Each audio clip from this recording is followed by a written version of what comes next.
L'homme n'est rien sans son bord et aux grands hommes, il faut sortir également les grands moyens. Je vais dire bonjour à notre nouvel invité ce matin, c'est monsieur Tchanganziemi Henri Simplice. Bonjour et bienvenue.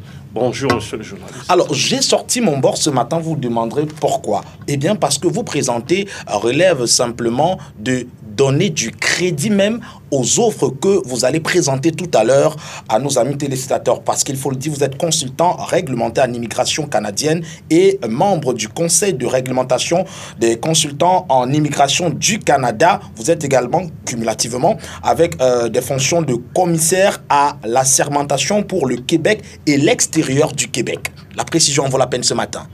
Exactement. Je crois que tout a été dit ou tout a été presque dit.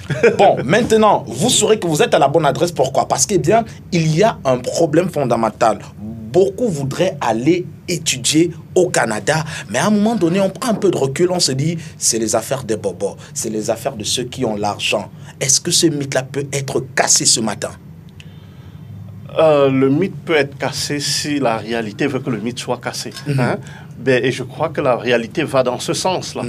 Parce que lorsqu'on parle d'affaires de riches, des gens qui ont de l'argent, c'est parce que les gens partent avec l'a priori que l'on demande une caution de 10-15 millions à bloquer dans un compte au Canada. Je crois que ça part de là. Et beaucoup n'ont pas cet argent. Et beaucoup n'ont pas cet argent. Il y a une opinion qui est répandue en ce sens. Or, je vous dirais que le Canada, de toutes les façons, n'exige pas, le gouvernement canadien, les autorités canadiennes n'exigent pas le blocage de l'argent. Le blocage de l'argent dans un compte bancaire pour faire le voyage pour le Canada. Vraiment? Ça se faisait sûrement par le passé, mais je crois que les politiques ont été ajustées. Et actuellement, si vous voulez aller au Canada, vous n'avez pas à bloquer de l'argent dans un compte bancaire. Mais vous avez simplement à démontrer votre capacité financière. Et comment démontrer sa capacité financière s'il n'y a pas à bloquer de l'argent dans un compte bancaire? Vous devez démontrer votre capacité financière en présentant un certain nombre de documents qu'on ne pourrait pas, malheureusement, énumérer ici. On ne pourrait pas énumérer ici. Et vous devez présenter votre dossier sous une forme qui décrit et qui montre que vous êtes capable de vous occuper d'un enfant qui va étudier au Canada. Payer ses frais de scolarité et payer pour sa subsistance. Le premier mythe a déjà été détruit ce matin. Enlever le mythe selon lequel pour permettre à votre enfant d'aller étudier au Canada, il faudrait bloquer 10, 15, 20 millions dans un compte. Oh que non. Déjà, ils sont en train de préparer certainement le deuxième trimestre, ceux-là qui vont affronter les épreuves du baccalauréat et qui rêvent, qui nous suivent ce matin pour peut-être un avenir du côté du Canada en termes d'études. Alors, quel est l'âge limite ou alors à partir de quel âge peut-on prétendre aller étudier au Canada? En effet, pour aller étudier au Canada, il n'y a pas d'âge limite. À tout âge, on peut aller étudier au Canada. Ah bon?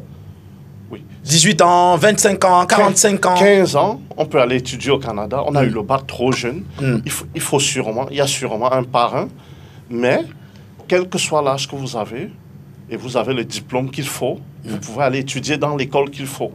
Ce qui signifie, d'une autre part, comprenez que on peut aller étudier au Canada au primaire, au secondaire et au niveau universitaire. Wow. Alors, rien ne dit que pour étudier au Canada, il faut aller à l'université. Ça, c'est... Un deuxième mythe déjà qui est cassé. Le premier mythe qui est cassé ce matin, madame, monsieur, c'est que vous n'avez pas besoin de bloquer de l'argent dans un compte pour aller étudier au Canada. Deuxième mythe, vous n'avez pas besoin forcément d'avoir un âge limite pour aller au Canada, étudier précisément. Alors, troisième mythe que nous allons maintenant, j'allais dire, casser encore en deux ce matin, eh bien, c'est le mythe selon lequel beaucoup pensent que pour étudier du côté du Canada, il faudrait forcément obtenir un baccalauréat. Est-ce vrai? Absolument faux. Comme je vous l'ai dit tantôt, pour étudier au Canada, vous avez simplement besoin de décider à quel niveau d'études vous irez. Vous pouvez étudier en formation professionnelle. Vous n'avez pas besoin de baccalauréat. Vous pouvez même aller au lycée. Vous pouvez aller étudier à tous les niveaux, même à l'école primaire. Il n'est pas interdit de demander un visa pour aller faire l'école primaire au Canada. Donc, et vous pouvez faire des études universitaires, même avec le probatoire. Waouh! Les études préuniversitaires, on n'a pas forcément besoin du probatoire ni du baccalauréat. Tout dépend de vos objectifs et de l'endroit où vous voulez exactement étudier. Ce qui est également répandu dans la pensée populaire, c'est qu'il se dit que les études au Canada coûtent excessivement cher. Pourtant, on sait que l'Europe a quand même une politique d'études qui permet aux uns et aux autres, même aux plus pauvres, d'avoir accès à l'éducation. Est-ce vrai aussi? Sur ce point, c'est plus ou moins vrai. Vu du côté d'un étudiant étranger, parce que les frais de scolarité d'un étudiant étranger, c'est bien différent des frais de scolarité d'un étudiant canadien ou résident permanent. Donc, vu sur cet angle, on pourrait dire que l'étudiant étranger paye de loin plus cher que les étudiants résidents permanents.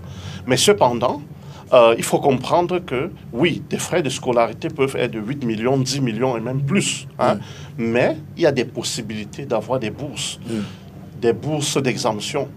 Il y a des bourses qui réduisent les frais de scolarité. Ça veut dire que vous pouvez passer de 6 millions à 3 millions, à 2 ou même à 0 $.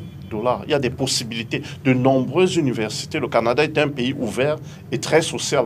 Donc, de nombreuses universités, de nombreuses écoles offrent des possibilités à des personnes démunies d'étudier au Canada à des frais absolument réduits. Donc, d'une part, c'est vrai, les études peuvent coûter cher, mais ça dépend de ça dépend du bout par lequel vous avez pris votre projet d'immigration.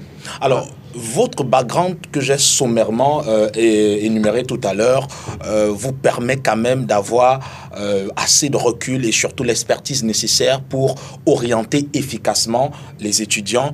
Alors, pourquoi orienter les étudiants ou alors ceux qui voudraient faire d'autres études du côté du Canada plutôt qu'en France, en Belgique, en Italie, aux États-Unis? Pourquoi précisément le Canada? OK. Je veux quand même faire une remarque.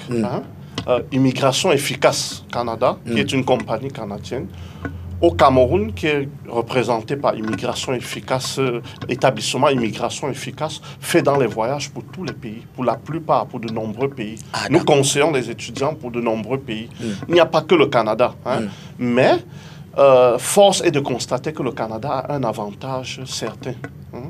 Lorsque vous étudiez au Canada, en fonction de l'école où vous êtes allé, en fonction de facteurs que l'on ne va pas détailler ici, vous avez l'assurance de finir vos études et décider si vous allez rentrer au Cameroun ou rester au Canada. Donc, vous n'êtes pas obligé de rentrer après vos études. Il y a un processus que le gouvernement canadien a mis en place pour permettre aux personnes désireuses de vivre au Canada à la fin de leurs études. Je parle bien de certaines personnes, pas tout le monde, de vivre au Canada et d'obtenir leur résidence permanente et leur nationalité canadienne très rapidement. Ce qui n'est pas le cas pour les États-Unis, ce qui n'est pas le cas pour la France, la Belgique et la plupart des pays. Peut-être l'Allemagne reste un peu ouverte maintenant, mais au Canada, dans notre compagnie, lorsqu'on vous prend en charge dès le début, on envisage déjà le futur. Ça signifie qu'une fois que vous serez au Canada, on ne veut pas seulement voir nos étudiants partir au Canada. Et c'est ce qui arrive à beaucoup de personnes qui ont fait, par exemple, leur dossier tout seuls et qui ne savaient pas ce qu'ils doivent faire pour pouvoir rester au Canada après leurs études. Lorsque vous passez par nous, on vous inscrit à la bonne université, au bon programme, qui a le bon nombre d'heures, de manière à ce que dès que vous finissez, vous obtenez un permis de travail et entre-temps, vous obtenez votre résidence permanente très facilement. Donc, ça, c'est un système qui est mis en place qu'au Canada et ça n'existe nulle part ailleurs. Dans d'autres pays, vous voyez toutes les difficultés où des gens ont besoin d'épouser des blanches ou de faire un enfant rapidement pour pouvoir rester. Sinon, c'est ça la différence fondamentale entre le Canada et les autres pays.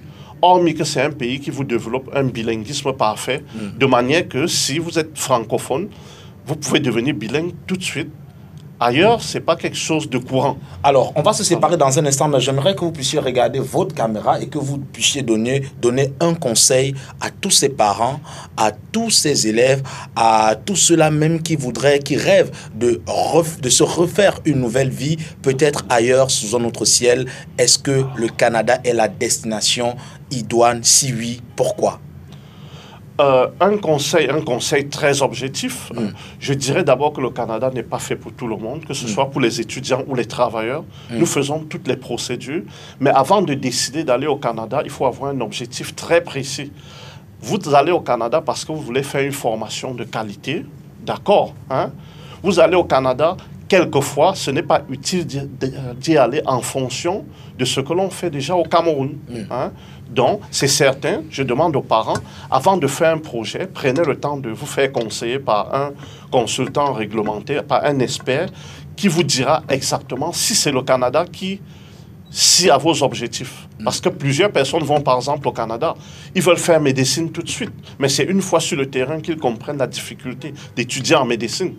Parce qu'ils n'ont pas été avisés. Peut-être ils ont fait affaire avec des personnes qui n'avaient pas d'expérience et qui ne savaient pas qu'au Canada, faire des études de médecine n'était pas très facile. Donc, c'est quelque chose qui est fondamental. Parler avec des gens qui ont vécu là-bas, qui sont des spécialistes dans le domaine et qui vont vous donner la bonne recette pour la bonne personne. Les numéros de Immigration Efficace Canada, ils sont donc au bas de l'écran. Peut-être la situation à Douala, Yaoundé. Où est-ce que vous êtes situé exactement? À Douala, nous sommes situés face à l'entrée principale Camtel, à Bepanda, au premier étage. Je crois que c'est le seul immeuble en face de la Camtel. Et à Yaoundé, nous sommes situés au carrefour Isomba, au-dessus de l'immeuble Express Union. Donc, et pour ceux qui ne se retrouvent pas, les numéros sont là. Vous pouvez appeler donc et ils vous communiqueront précisément leur situation. Merci infiniment, monsieur Tchangam Ziemi Henri, d'être passé. On vous aura peut-être la semaine prochaine encore pour en parler. Exactement. La semaine prochaine, on parlera des procédures d'immigration. Des procédures d'immigration. On fera un résumé sur les procédures d'immigration. C'est un rendez-vous à ne pas manquer, madame, monsieur. Merci de nous avoir regardé ce matin. On espère que vous avez pu quand même glaner quelques informations qui vous aideront. Eh bien, on se retrouve la semaine prochaine, même heure, même chaîne. Ciao, ciao.